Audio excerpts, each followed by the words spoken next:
Assalamualaikum warahmatullahi wabarakatuh. Gimana kabarnya? Semoga sehat selalu. Hari ini di pengolahan dan penyajian makanan, kita akan membahas tentang sandwich dan kanape.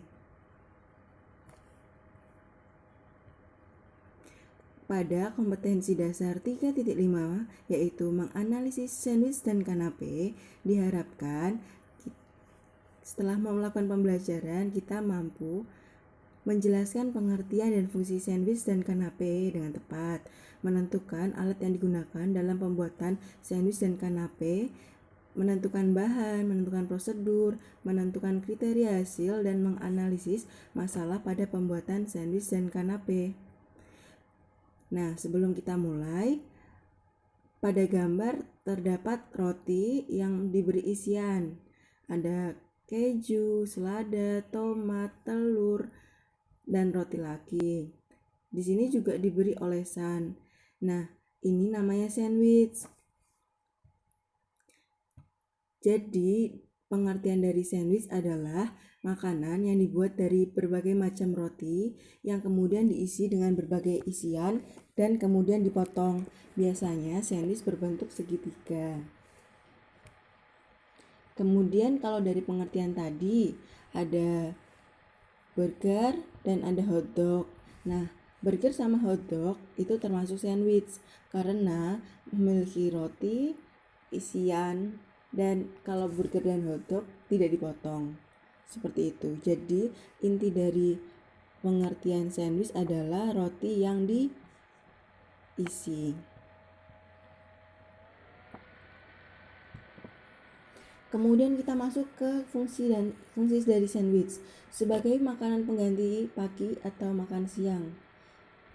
Biasanya sandwich dipilih sebagai makanan pagi karena selain mudah, dia juga cepat untuk diolahnya. Dan ketika dimakan, itu tidak mengotori tangan dan baju yang kita kenakan. Kemudian tidak memenuhi kelengkapan gizi. Kenapa memenuhi kelengkapan gizi? Karena pada rotinya sandwich itu kan termasuk karbohidrat. Kemudian ada isiannya atau filling itu terdiri dari tomat, timun, selada, kemudian ada daging, telur, seperti itu. Jadi ada protein dan vitamin. Jadi itu fungsi sandwich yang memenuhi kelengkapan gizi. Kemudian sebagai bekal kantor, piknik, dan lain-lain. Semisal kalian semua sedang terburu-buru ke sekolah dan tidak sempat sarapan atau belum sempat memasak nasi, tapi di rumah ada roti, ada mentega atau margarin, kemudian ada meses. Nah, kita buat saja roti, kemudian diolesin oleh mentega atau meses dan ditaburi diolesi mentega, lalu taburi dengan meses dan ditutup lagi dengan roti.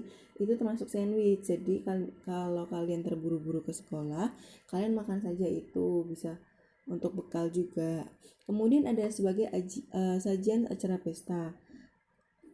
Ketika pesta anak-anak berlangsung, kadang ada juga yang menyajikan sandwich atau kanape. Jadi sandwich yang kecil yang cuma sekali hit itu namanya kanape. Kemudian sebagai main course. Kenapa sebagai main course? Karena rotinya itu kan karbohidrat. Main course kan ada 3 komponen, yaitu karbohidratnya, sayuran, dan ada juga protein. Nah, di sandwich itu sebagai main course karena rotinya itu karbohidrat, kemudian sayuran termasuk vitaminnya, dan proteinnya berupa daging, telur, gitu. Kemudian standar atau kriteria dari sandwich. Standar sandwich yang baik adalah jika roti yang digunakan itu segar. Roti yang digunakan segar itu karena jika misalnya kalian memiliki roti kemudian itu sudah terlalu lama di kulkas, nah itu kan akan keras, rotinya akan keras dan mudah hancur, mudah patah ketika diambil. Nah, kemudian filling yang digunakan tidak meleleh keluar atau mengalir pada bagian tepi sandwich. Karena ini digunakan untuk bekal atau sarapan yang butuh cepat, usahakan pinggirannya atau fillingnya itu tidak meleleh keluar agar tidak mengotori tangan dan seragam. Kemudian sandwich dipotong rapi, rata, dan masing-masing potongan merupakan kesatuan yang utuh. Kan nanti hasilnya segitiga. Nah, di dalamnya situ usahakan di setiap sisinya ada isi. Jadi kalau misalnya dipotong segitiga, semua bagian isinya sama rata, seperti itu. Kemudian ada juga peralatan sandwich, alat pengolahan, ada knife atau pisau, itu bisa menggunakan pisau sayur, dan untuk memotong rotinya menggunakan pisau roti. Kemudian ada cutting board atau telenan untuk alas memotongnya. Kemudian ada bowl atau mangkok, cutleries, misalnya ada sendok, garpu. Kemudian ada alat pemasak, semisal kita isiannya berupa telur rebus, maka kita alat pemasaknya panci, misal mau scramble egg atau telur ceplok gitu bisa menggunakan teflon. Kemudian untuk alat hidang ada bahan chinaware, kita bisa menggunakan dinner plate. Kemudian untuk bahan kayu, misalnya kalian mau menyajikannya di atas telenan, nah telenannya bisa dari bahan kayu seperti itu. Kemudian untuk porsi dari sandwich itu totalnya dalam satu porsi, dalam satu segitiga itu 160 sampai 200 gram dengan berat roti 50 sampai 60 gram, spread atau olesan 10 gram sampai 15 gram, kemudian filling atau isian bisa sayur, bisa protein berupa daging, telur seperti itu 60 gram sampai 75 gram, garis 40 gram sampai 50 gram. Jadi totalnya itu ada 160 sampai 200 tiap satu porsinya. Kemudian ada roti. Roti dari sandwich itu ada berbagai macam. Seperti yang kita ketahui, roti misalnya roti tawar atau biasa disebut sandwich bread atau toast bread. Kemudian ada French bread, roti yang berbentuk seperti pentung. Kemudian ada hamburger bun dan hot dog bun. Kemudian yang kedua yaitu bahan pengoles atau spread. Bahan pengoles itu bisa menggunakan mentega atau margarin dan mayonaise. Mayonaise itu adalah saus yang dibuat dari 2 butir kuning telur, kemudian dikocok hingga mengembang dan diberi mustard, salad oil, cuka atau air perasan jeruk dan dibumbui oleh salt and pepper. Rasanya cenderung asam, gurih, pedas dari lada. Kemudian untuk isian atau filling bisa menggunakan sayuran dan protein berupa telur, daging, ikan, dan segala macam. Kemudian hiasan atau garnish. Hiasan atau garnish digunakan untuk menghias di atasnya, untuk mempercantik penampilan dan agar orang yang melihat tuh ingin memakannya seperti itu. Meningkatkan daya tarik untuk dimakan. Kemudian untuk prosedur sandwich yang pertama adalah persiapan, menyiapkan bahan. Kita menyiapkan bahan, misalnya kalau timun yang akan kalian pakai itu perlu dikupas, itu dipersiapkan terlebih dahulu, dikupas dulu. Kemudian ada juga proses trimming, itu menghilangkan bagian pinggir yang tidak digunakan. Kemudian jika ingin isiannya telur rebus, scramble egg, telur ceplok, kemudian ada smoked beef, itu dipersiapkan dulu komponen-komponennya. Kemudian ada setelah menyiapkan bahan, alat juga bisa. Misalnya alat yang akan kita gunakan teflon, panci, telenan, spatula itu dipersiapkan terlebih dahulu. Kemudian setelah dipersiapkan, alat sudah, bahan sudah, tinggal menyajikan, disusun dengan rapi dan baik. Kemudian tindakan untuk membuat sandwich tampak lebih menarik dan baik, yaitu yang pertama trimming atau menghilangkan bagian pinggiran yang tidak digunakan. Jadi kan di roti tawar biasanya pinggirannya ada coklatnya itu. Nah itu diiris tipis, kemudian itu pinggirannya bisa disingkirkan. Kemudian ada cutting, jadi setelah roti diberi olesan, diberi isian, ditutup lagi, itu ada proses cutting atau memotong. Memotongnya biasanya berbentuk segitiga. Kemudian ada dressing, pemberian saus, ada garnish. Dan juga untuk penataannya di piring itu terserah kalian. Tetapi jangan sampai isiannya itu keluar dari piring. Dan kalau semisal di piring itu ada logonya, kita usahakan logonya tidak tertutup. Karena logo itu menjadi identitas. Misalnya kalian nanti magang di hotel. Nah, logo dari piring hotelnya itu jangan tertutup karena sebagai identitas ini makanan dari hotel sini, seperti itu. Kemudian untuk karakteristik sandwich, yang pertama ada bentuk rapi, gurih enak, menarik, padat dan isi tidak berhamburan dan memenuhi porsi. Untuk macam-macam sandwich yang dari suhu penyajian, ada hot sandwich dan cold sandwich. Kemudian ada berdasarkan cara penghidangan, ada open sandwich dan closed sandwich. Jadi open itu terbuka, menggunakan satu iris roti, kemudian diberi spread atau olesan, diberi filling dan digarnish. Jadi roti sandwichnya itu terlihat dari luar. Kalau closed sandwich, setelah diberi olesan, isi, kemudian ditutupkan lagi dengan roti dan kemudian baru diberi garis dan dipotong segitiga. Jadi kalau closed sandwich kita hanya bisa melihat isinya ketika sudah dipotong, jadi setengahnya. Kemudian macam-macam bentuk sandwich, ada simple sandwich atau double sandwich. Seperti yang biasa kita lihat, rotinya ada dua di atas bawah. Kemudian ada open sandwich yang tadi sudah saya jelaskan.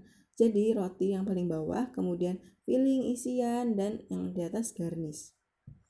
Kemudian ada juga fancy sandwich, yaitu sandwich yang rotinya sendiri tebal, kemudian isiannya banyak. Misalnya kalau kalian tahu toast, jiwa toast, itu termasuk fancy sandwich. Kemudian ada roll atau pinwheel sandwich. Roll pinwheel sandwich ini menggunakan roti tawar yang sudah di-creaming, kemudian digilas menggunakan rolling pin.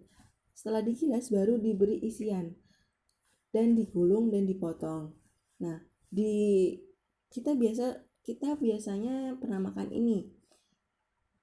Pinwheel sandwich atau roll sandwich itu termasuk dalam kebab. Kebab termasuk roll atau pinwheel sandwich. Kebab kan luarnya, kemudian diberi isian dan digulung. Nah, itu termasuk pinwheel sandwich atau roll sandwich. Kemudian ada juga club sandwich. Club sandwich termasuk closed sandwich yang diberi berbagai macam layer. Misalnya roti, spread, isian, tutup lagi roti, spread, isian, seperti itu seterusnya. Biasanya ada 3 tumpuk atau 2 tumpuk. Kemudian masalah sandwich berdasarkan bentuk. Masalah sandwich berdasarkan bentuk, yang pertama ada ketidaksamaan bentuk potongan roti untuk sandwich. Misalnya kalian mau memotong segitiga tetapi jadinya malah trapesium, kayak gitu, itu salah. Kemudian penataan bahan isian tidak sesuai dengan besaran roti. Isiannya harus berada di tengahnya roti, jadi tidak boleh keluar. Kecuali kalau selada bolehlah sedikit untuk agar terlihat ada seladanya. Tetapi jangan semua isian terlihat keluar dari atas roti. Kemudian pemberian saus yang terlalu banyak atau over. Saus digunakan untuk melembabkan. Jika terlalu banyak atau over, maka rotinya akan sangat lembek. Kemudian ada penggunaan bahan isi yang tidak variatif. Misalnya kalian isiannya berupa telur, keju, seperti itu. Nah, itu tuh di tengahnya, di antara keju dan telur itu diberi selada atau tomat agar warnanya lebih bervariatif dan agar lebih menarik. Kemudian masalah sandwich berdasarkan rasa. Yang pertama ada pembuatan saus yang tidak sesuai dengan komposisi isi. Misalnya kalian isinya ada telur, kemudian untuk saus kalian biasanya menggunakan saus sambal tapi ini menggunakan Nutella. Nah, itu tidak sesuai dengan komposisi isi karena nanti rasanya akan aneh. Yang kedua ada pembuatan saus tidak dicicipi sehingga tidak tahu karakteristik rasa dari saus yang dibuat. Jadi ketika Anda semua membuat saus itu harus dicicipi terlebih dahulu agar kita bisa menyesuaikan nih sausnya perlu seberapa, kemudian isiannya apa, seperti itu. Selanjutnya kita akan membahas tentang kanape. Seperti yang bisa dilihat pada gambar, itu adalah contoh kanape. Kanape sendiri memiliki pengertian. Kanape adalah satu jenis open sandwich yang termasuk makanan pembuka dingin atau appetizer dengan ukuran dan bentuk kecil dan menarik dan dikenal dengan bite size. Jadi satu kali suap atau satu kali gigit biasanya 2-3 kali gigit. Kanape sendiri dipotong dengan ukuran kira-kira 3-4 cm disesuai dengan ukuran mulut. Kemudian ini adalah contoh-contoh dari kanape. Ada yang menggunakan smoked beef, ada juga yang tomat, alpukat, timun, selada, seperti isiannya kurang lebih sama dengan sandwich. Untuk bagian dasar itu bisa menggunakan biskuit atau roti yang dipanggang, seperti itu. Ada juga kanape yang bawahnya menggunakan timun. Jadi disesuaikan saja. Kemudian di tengahnya juga ada garnish. Misalnya kalian ingin menyajikannya di piring itu diberi garnish agar lebih menarik. Untuk fungsinya sendiri sebagai makanan penggugah selera atau appetizer, kanape sangat menggugah selera karena biasanya diberi keju oles, daging atau buah yang disajikan dalam keadaan dingin sehingga sangat menggiurkan. Untuk alat pembuatan kanape rata-rata sama dengan sandwich, tetapi biasanya menggunakan ring cutter. Ring cutter adalah alat yang berbentuk lingkaran yang caranya adalah ditekan dan diputar agar terpotong. Jadi nanti kita bisa mendapatkan sekitar 3-4 cm sesuai dengan kriteria dari kanape. Kemudian untuk bahan kanape, ada bahan pembuat kanape dari komposisi dasar bisa berupa biskuit atau roti, kemudian ada spread atau olesan seperti tadi margarin, mentega, kemudian topping atau filling bisa daging, telur, keju, dan garnish. Untuk prosedurnya sama, trimming, cutting, dressing, garnishing. Untuk syarat pembuatan kanape, bahan yang digunakan dalam keadaan segar, baik dan segar. Kemudian roti dipotong dahulu dan dipanggang atau digoreng dengan minyak sedikit atau shallow frying. Jika menggunakan biskuit, gunakan biskuit yang rasanya gurih. Bentuknya sekitar 3 cm panjangnya, kemudian terdapat kombinasi dari warna dan rasa. Penanganannya singkat dan cepat. Penyelesaian akhir harus dengan ini agar bentuknya tampilannya menarik, diberi glazing atau lapisan mengkilat dari gelatin. Kemudian dihidangkan di tray atau platter yang dihiasi dengan doily. Doily sendiri adalah kertas yang untuk alas roti seperti itu. Kemudian tambahkan centerpiece atau garnish agar penampilan kanape lebih menarik. Nah, itu tadi adalah materi sandwich dan kanape. Sekian materi yang dapat saya sampaikan. Kurang lebihnya mohon maaf. Untuk materi selanjutnya kita akan membahas tentang main course dan soup. Jadi perhatikan materi selanjutnya dan pelajari materi ini untuk bahan praktek kalian. Kurang lebihnya mohon maaf. Wassalamualaikum warahmatullahi wabarakatuh.